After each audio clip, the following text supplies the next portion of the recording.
else?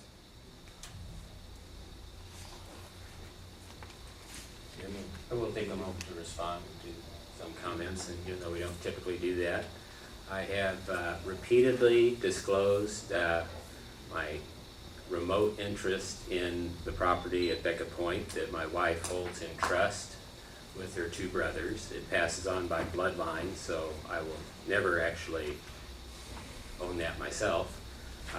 Will pass on to nieces and nephews.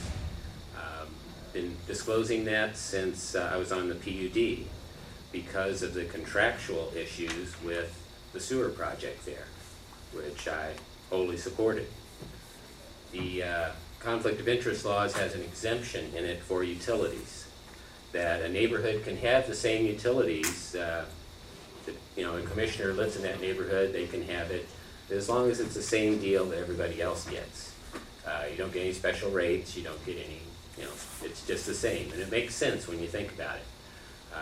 That you have sewer, you have water, you have electricity, bringing it to a neighborhood shouldn't be able to stop that because the commissioner happens to live there. But I brought that up many times in that context. In this context, with your situation, Mr. D'Amico, there is no conflict of interest.